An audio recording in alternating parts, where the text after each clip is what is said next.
అందరికీ నమస్కారం. అస్సలాము అలైకుం రహమతుల్లాహి బర్కాతు. మిత్రులారా, 1999లో నేను రాజకీయాల్లో అడుగుపెట్టాను. మా పెద్దాయన డాక్టర్ డి రామానాయుడు గారి కోసం. ఎందుకంటే నేను చైల్డ్ ఆర్టిస్ట్ తర్వాత నేను మళ్ళీ ఒక వయసు వచ్చిన తర్వాత నాకు అద్భుతమైన అవకాశం ఇచ్చి ప్రేమ ఖైదీ అనే సినిమాతోటి మళ్ళీ నా కెరీర్ స్టార్ట్ అయింది చైల్డ్ ఆర్టిస్ట్ తర్వాత. అలాగే వారు బాపట్ల నుంచి ఇలాగ నేను ఎంపీగా నుంచుంటున్నాను రా, నువ్వు రావాలి, నా క్యాన్వాస్ చేయాలి అనగానే తప్పకుండా గురుగారు, ఎందుకంటే మీ సినిమా తర్వాత నేను మళ్ళీ ఒక ఆర్టిస్ట్గా నేను ఎదిగాను, సో డెఫినెట్గా నేను వస్తాను అని చెప్పి వెళ్ళటం జరిగింది. అప్పుడు టీడీపీ హయాంలో దాదాపు ఒకే పార్టీలో 20 సంవత్సరాలు నేను ఉన్నాను. తర్వాత మళ్ళీ ఇటు రావడం జరిగింది. నాకు అన్నం పెట్టింది ఫస్ట్ నా తెలుగు ఇండస్ట్రీ, నా తెలుగు ప్రజలు, ప్రేక్షక దేవుళ్ళు, నా నిర్మాతలు, నా డైరెక్టర్సు, నా హీరోలు. ఈ రోజున ఈ రేంజ్లో నేను ఎదిగాను. 45 సంవత్సరాలు ఇండస్ట్రీలో ఉన్నాను.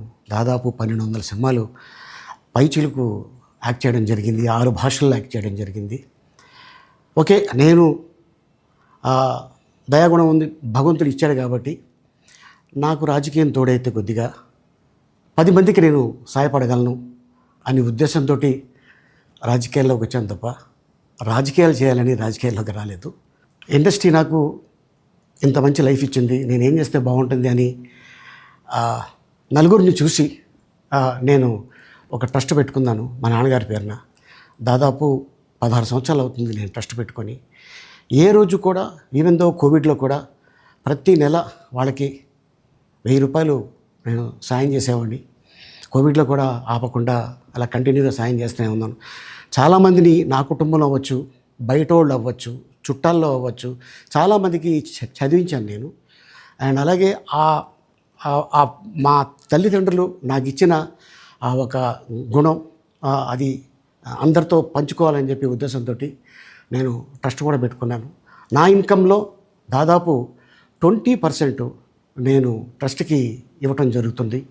గతంలో కూడా చెప్పా, ఫారిన్ కంట్రీస్లో ఏదైనా ఈవెంట్స్ చేస్తే దాంట్లో నుంచి 60% ట్రస్ట్కి వెళ్ళి 40% నేను తీసుకునేవాడిని. సో ఇట్లాగా చాలా సేవలు చేసి ఉన్నాను కాబట్టి ఈ మాట కూడా నేను మీకు చెప్పుకుంటున్నాను. అండ్ అలాగే నేను వ్యక్తిగతంగా ఎవరి మీద ఏ పార్టీలో ఉన్నా కూడా నేను నా పార్టీ గురించి నేను పొగుడుతాను, అక్కడ ఉన్న వ్యక్తి ఎమ్మెల్యే క్యాండిడేట్ గురించి నేను పొగుడుతాను, నా నాయకుడిని నేను పొగుడుతాను తప్ప ఎప్పుడు ఎవరిని కూడా ఒక మాట అంటాం కానీ వాళ్ళ లైఫ్ గురించి కానీ వాళ్ళ పర్సనల్ లైఫ్ గురించి కానీ ఎప్పుడు కూడా ఏ వేదిక మీద కూడా మీరు వెతికినా కూడా దొరకదు. అండ్ అలాగే సో నేను ఈ రోజున మీ ముందుకి రావడానికి కారణం ఏంటంటే, నేను ఏ పార్టీ మనిషిని కాదు, ఏ పార్టీ సపోర్టర్ని కాదు, ఐఎమ్ జస్ట్ కామన్ మ్యాన్గానే ఉండి ఇక నా సినిమాలు, నా షూటింగ్లు నేను చేసుకుందామని చెప్పేసి అనుకుంటున్నాను. That's it. ఈ మాట చెప్పడానికే నేను మీ ముందుకు వచ్చాను. సో నేను ప్రతి 5 సంవత్సరాలకు ఒకసారి ఎలక్షన్లో మీరు వెళ్ళి ఎలా ఓటేస్తారో నేను కూడా ఒక కామన్ మ్యాన్గా వెళ్ళి ఓటేసి వస్తాను. సో రాజకీయాలకి స్వస్తి, గుడ్ బై. ఈరోజు తిరుపతికి ముఖ్యంగా గోవిందరాజ స్వామి టెంపుల్కి వచ్చామండి. మా ఊరు నుంచి మా బంధువులు వస్తే మా మిత్రుడు నారాయణ ఇక్కడ ఎస్వి యూనివర్సిటీ PhD, ఆయన అన్ని అరేంజ్మెంట్స్ చేశారు. ముఖ్యంగా టెంపుల్ సూపరింటెండెంట్ గారికి అలాగే మొత్తం ఇక్కడ ఉన్న ఆఫీసర్స్ అందరికీ ధన్యవాదాలు. చాలా విశేషమైన ఒక రోజు, ప్లస్ ఇక్కడ చాలా అపునీతమైన ఒక టెంపుల్ ఇది. సో ఈ అదృష్టం కోసం ఎంతోమంది ఎంతో దూరం నుంచి వస్తున్నారు. సో కేవలం మా ఊరు నుంచి వచ్చారు. వాళ్ళందరికీ ఇక్కడ కింద టోటల్ తిరుపతిలో కింద అన్ని టెంపుల్స్ ఈరోజు తిప్పించి రేపు మార్నింగ్ దర్శనానికి వాళ్ళు పైకి వెళ్తున్నారు. సో ముఖ్యంగా టెంపుల్ వాళ్ళకి, మెయిన్ కమిటీ వాళ్ళకి అండ్ సూపరింటెండెంట్ వేరే ఆఫీసర్స్కి అలాగే పోలీస్ అధికారులు వాళ్ళందరికీ నమస్కారం అండి.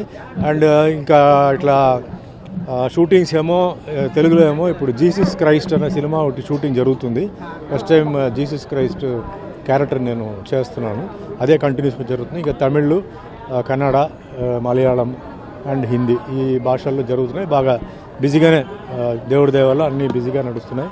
అదే మాదిరిగా మీకు అందరూ తెలుసు మన ఎలక్షన్స్ మన జరిగింది. సో ప్రజల తీర్పు ఏదైతే ఇచ్చారో టీడీపీకి, జనసేనకి, బీజేపీకి అది మనం స్వీకరిస్తూ ముఖ్యంగా ఏంటంటే ఆంధ్ర డెవలప్మెంట్, అమరావతి క్యాపిటల్ డెవలప్మెంట్కి చంద్రబాబు నాయుడు గారు చాలా స్పీడ్గా ఆయన ప్రయత్నాలు చేస్తున్నారు. సో ముఖ్యంగా ప్రజలు సహకరించాలి.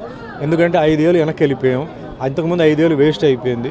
ఇప్పుడు ఇంకొక 5 ఏళ్ళ తర్వాత ఏం జరుగుతుందో తెలియదు. కాబట్టి ఈ 5 ఏళ్ళు ఏంటంటే ముఖ్యంగా ఎంప్లాయీస్కి ఎంప్లాయ్మెంట్ విషయం ఇది చాలా ముఖ్యమైన విషయం. సో అది రావడానికి అంటే ఇండస్ట్రీస్ రావాలి. సో పక్క తమిళనాడు నుంచి, ఇప్పుడు ముఖ్యంగా తిరుపతి అంటే పక్కనే తమిళనాడు ఉంది. సో తమిళనాడు నుంచి ఏంటంటే ఇండస్ట్రీస్ ఇక్కడ పెట్టేవాళ్ళు, లేదా నార్త్ నుంచి వచ్చేవాళ్ళు, వాళ్ళందరికీ అవకాశం ఇవ్వాలి, సహకరించాలి. అండ్ ముఖ్యంగా నేను మొన్న కూడా చెప్పాను, అమరావతి అనేది ఒక కాస్మోపాలిటన్ సిటీ అయితే మనకి ఈస్ట్, వెస్ట్, నార్త్ ఇండియన్స్ అందరూ వస్తారు. సో మెయిన్గా అందరూ బాగుండాలి, అందరూ సంతోషంగా ఉండాలి. జరిగింది మనం ఇంకా మర్చిపోయి జరగబోయే మెయిన్గా ముఖ్యంగా యువకులు పాపం చాలామంది చదివి వాళ్ళకేంటంటే వాళ్ళ ఊర్లోనే వాళ్ళకి ఉద్యోగాలు లేవు. సో వాళ్ళ ఊర్లోనే వాళ్ళకి ఉద్యోగాలు వచ్చేలాగా చంద్రబాబు నాయుడు గారు చేయాలి. అదే మాదిరిగా పవన్ కళ్యాణ్ కూడా ఆయన చాలా మంచి మెజారిటీ మీద గెలిచి ఈరోజు డిప్యూటీ సీఎంగా ఉన్నారు. సో మా సినిమా వర్గాల్లో కూడా ఎన్నో కళాకారులు, టెక్నీషియన్స్ చాలామంది ఇబ్బందులు ఉన్నారు. సో వాళ్ళకి కూడా ఏంటంటే ఏదైనా అంటే ఇక్కడ షూటింగ్స్ జరిగేలాగా అంటే స్టూడియోస్ లాంటి చిన్న చిన్న స్టూడియోస్ లాంటి కట్టిస్తే టీవీ సీరియల్స్కి, వెబ్ సిరీస్కి వాటికి పనికొచ్చేలాగా, ప్లస్ ఈరోజు చాలా రియాలిటీ ప్రోగ్రామ్స్ జరుగుతున్నాయి. ఆ విధంగా తిరుపతిలో చేస్తే ఇది ఒక టెంపుల్ సిటీ కింద డిక్లేర్ చేయాలని నా కోరిక. ఎందుకంటే ఎన్నో గుడిలు ఇక్కడ ఉన్నాయి. సో ఇది ఒక టెంపుల్ సిటీగా డిక్లేర్ చేయవచ్చు. దానికి నా రిక్వెస్ట్ దీనికి. అండ్ ముఖ్యంగా ఇంకా మంచి అభివృద్ధికి జరగాలి ఆంధ్రప్రదేశ్.